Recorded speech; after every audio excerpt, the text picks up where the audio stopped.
கர்த்தர் அதிசயங்களை செய்கிறார் ஊழியங்கள் வழங்கும் ஜீவ வார்த்தை. இந்த நாளிலும் கர்த்தருடைய ஊழியக்காரன் உங்களை மனதார இயேசுவின் நாமத்தில் வாழ்த்துகிறேன். இயேசப்பா நல்லவர், அவர் பெரியவர், நல்ல வழியில் நம்மை நடத்துகிறவர், பரிசுத்தமான பாதையில் நடத்துகிறவர், நேர்மையான பாதையில் நம்மை நடத்துகிற ஒரு தகப்பன். அவர் உங்களை நடத்துவார். இந்த நாளில் நீங்கள் அதிசயங்களை பார்ப்பீர்கள். உங்கள் துக்கத்தை சந்தோஷமாய் மாற்றுவார். நீங்கள் எந்த இடத்துல தீமை அனுபவித்து கொண்டிருக்கிறீர்களோ அந்த தீமை உங்களை விட்டு விலகும். இந்த நாளின் ஜீவார்த்தைக்கான வசனம் சங்கீதம் 31:11 வசனம்.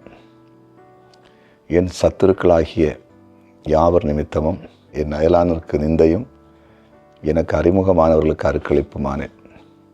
வீதியிலே என்னை கண்டவர்கள் எனக்கு விலகி ஓடிப்போனார்கள்.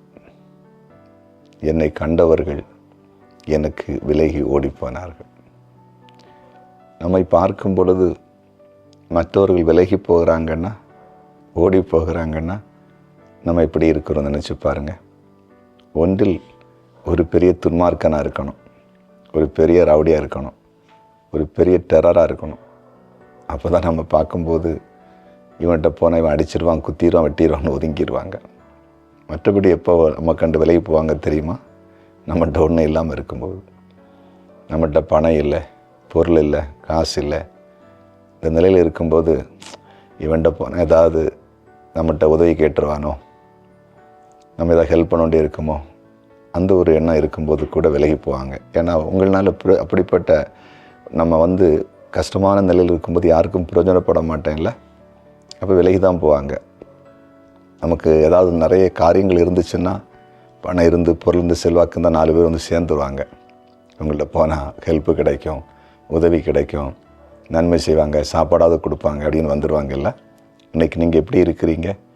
உங்களை கண்டு மற்றவங்க விலகி போகத்தக்கதாக, ஓடி போகத்தக்கதான நிலையில் இருக்கிறீங்களா? அந்த மாதிரி ஒரு நிலைக்குள்ளே இருக்கிறீங்களா? எல்லாரும் விலகி போகிறாங்களா? தரித்திரத்தில் இருக்கிறீங்களா? வறுமையில் இருக்கிறீங்களா? செழிப்பில்லாமல் இருக்கிறீங்களா? இயேசப்பா சூழ்நிலையை மாற்றப் போகிறார். அவர் மாற்றப் போகிறார். அதிசயம் செய்ய போகிறார்.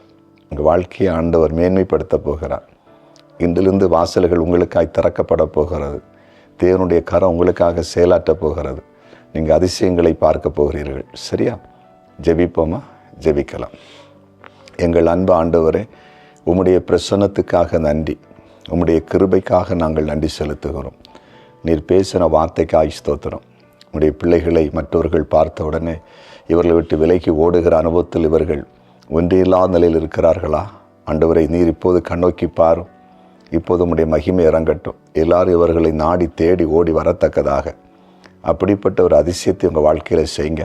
இவங்களை மேன்மைப்படுத்துங்க. நல்ல வேலை வாய்ப்புகள், தொழில் வாய்ப்புகள், நல்ல வருமானத்துக்கான மார்க்கங்கள், சமுதாயத்தில் உயர்ந்த நிலையில் இருக்கிறதுக்கான வழிமுறைகளை கர்த்தர் உண்டாக்கும்படிக்கு ஜெபிக்கிறேன். அதே போல் வியாதியினால் கஷ்டப்படுகிறவங்களுக்கு இன்றைக்கு ஆண்டவர் சுகத்தை கொடுத்துருங்க. பிசாசின் பிடியில் இருக்கிற மக்கள் இயேசுவின் நாமத்தில் விடுவிக்கப்படட்டும். ஆண்டவரே, இந்த நாளில் பிறந்த நாளை காண்கிற ஒவ்வொருவரையும் வாழ்த்தி ஆசீர்வதித்து ஜெபிக்கிறேன். திருமண நாளை காண்கிற குடும்பங்களை இன்றைக்கு நான் வாழ்த்துகிறேன். ஆசீர்வாதமாக இருக்கட்டும். கமெண்ட் செக்ஷனில் ஜெப குறிப்புகளை அனுப்பியிருக்கிற ஒவ்வொருவருக்கும் இயேசுவின் நாமத்தில் அற்புதங்கள் நடக்கட்டும் என்று ஜெபிக்கிறேன். ஜெபத்தை கேட்டு நன்றி. இயேசுவின் நாமத்தில் பிதாவே, ஆமேன், ஆமேன், ஆமேன்.